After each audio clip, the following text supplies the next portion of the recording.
Hi, this is Naomi with Sword and Steel, and today I'm going to help you unclog your airbrush, or give you some preventative measures to reduce the amount of clog that occurs.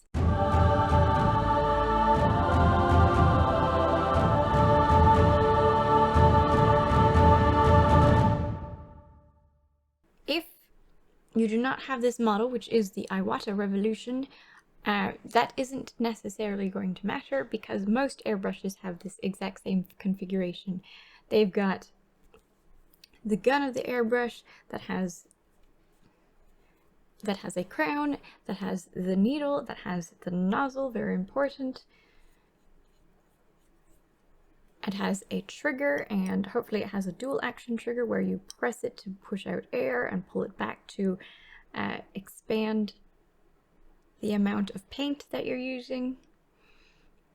And it has a removable back end so that you can take it apart with ease and clean it out. Alright, so to properly clean your airbrush, you have to know how to disassemble and reassemble your airbrush. That is the first step to unclogging it properly. First, we take off the crown and the nozzle shield. Nice and carefully. We don't want to hurt the needle or the nozzle. Then we remove the back cover and the lock nut. Nice and gently, we don't want to hurt that needle. And now we can remove the needle, nice and carefully. It is likely clogged if only a small amount or no amount of paint comes out, even when you have your finger pressed down and the trigger pulled all the way back while you have paint in your bowl.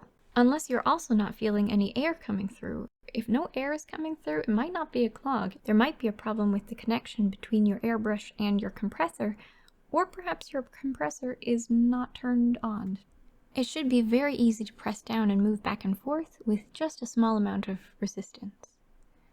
If there's a lot of resistance, or it doesn't feel like a smooth back and forth, you may actually need to add oil to your trigger.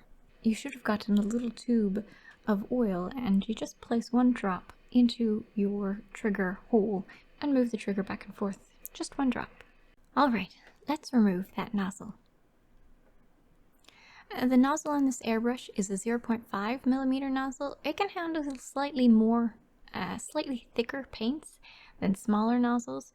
The smaller the nozzle you use, the more refined or thinned out your paint may have to be to not get a clog. In your crown and your nozzle shield, paint might collect, so one step to unclogging your airbrush is to make certain this part doesn't have any built-up paint within it. I use a Q-tip for this. You should be able to see right through it, and it should be a circular hole. If it's some shape besides a circle, there is paint clogged in it in that area that you must remove. You can use your needle to do that nice and gently. You can also put it in a jewelry cleaner. The nozzle is the same sort of thing. You should be able to see right through it, and it should be a circular hole. If it isn't circular, there's something clogged in there. And again, these pieces can go into an ultrasonic jewelry cleaner.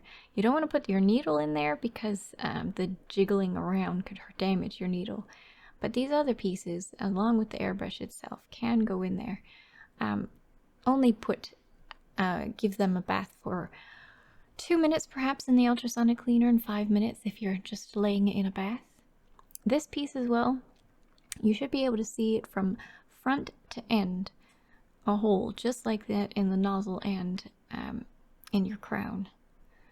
If you can't see a hole from front to back, then you've got a clog. There we go, from front to back. And again, it should be circular. If it's not perfectly circular, you probably have paint in there. And as you can see, mine's not perfect. So we're going to fix that now.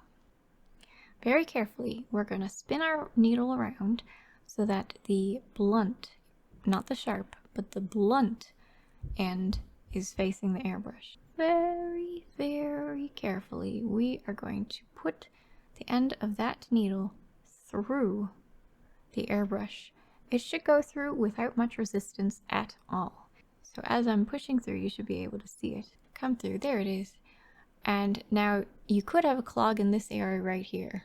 Once you push it through, you don't want to pull it back up through because you will likely have deposits coming through that area and they'll deposit in your bowl, but you do not want to pull it back out to bring those deposits into the area that you're trying to clean. You can also use a Q-tip to grab any deposits you see. Once you do that, you can push the needle all the way through and pull it out nice and gently, making certain that you clean off the needle every time that you do this. And mine wasn't clogged, but as you can see, there was a little bit of paint left from where I had just used it before I made the video. Keep putting your needle through backwards until you basically feel no resistance, nice and gently. The needle is, of course, the perfect size for clearing out your clogged airbrush. I like to use wipes for this rather than paper towel so that no fibers, or less fibers, are likely to get into the airbrush. You also want to clean your bowl. You don't want any of the deposits left in there. And the deposits will inevitably create another clog. And these are, you're dealing with really tiny holes, so there is not going to take much paint for a clog to be made. Even if you don't have a clog, it is really useful to regularly clean your airbrush in this fashion. Here I'm going to show you how you can completely disassemble your airbrush so that you can put it into a cleaner or give it a bath. You can put all of these pieces directly into an airbrush cleaner bath. But in the ultrasonic cleaner, I would say keep out the spring and keep out the needle.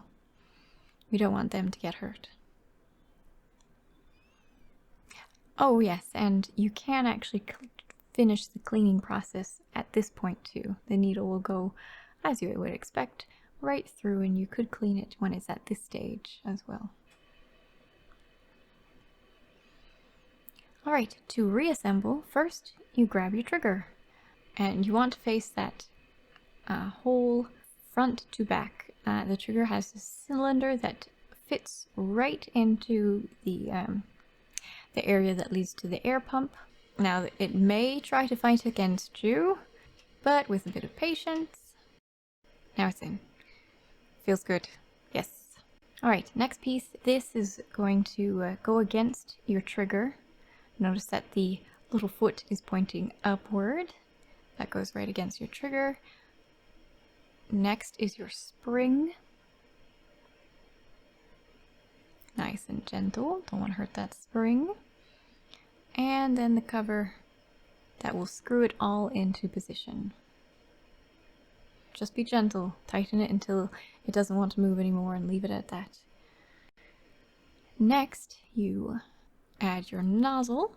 There is a wrench for this purpose, but you're going to want to put on the nozzle a little bit first. My fingers are small enough that I can tighten it without the wrench, but if you have any difficulties, there's an itty bitty wrench just for that purpose. Next, we add the needle. This is sharp point forward this time, nice and gently moving it through until you see it come out the other end and it wants to stop.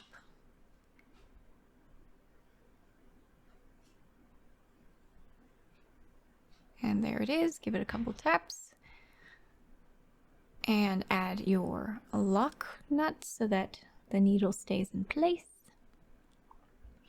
Again, just tighten it until it doesn't want to tighten anymore. Add your crown and nozzle shield, and there we go. And add the cover.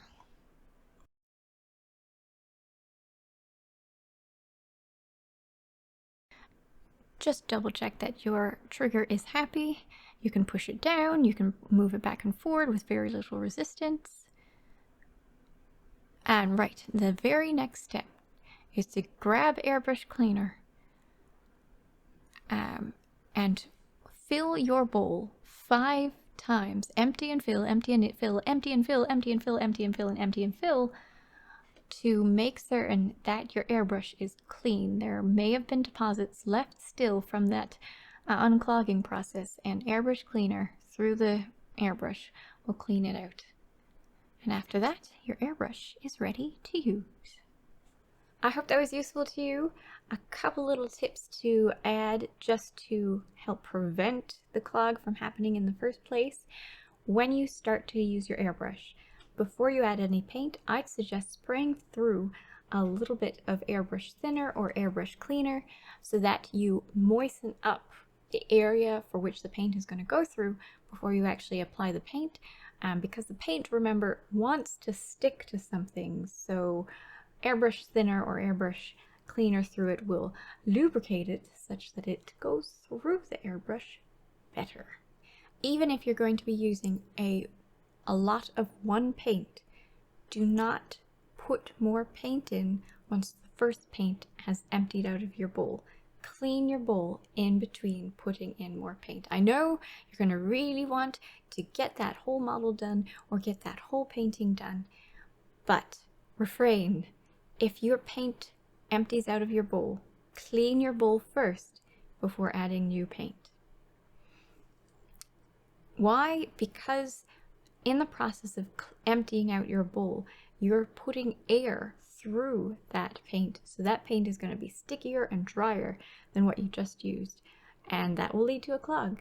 So refrain from adding more paint. Make certain you clean your bowl first and then go back it. Don't worry, those 10 seconds of cleaning your bowl with airbrush cleaner in between pots of paint will be worth avoiding that clog. Thanks for watching. I hope you enjoyed it. Bye!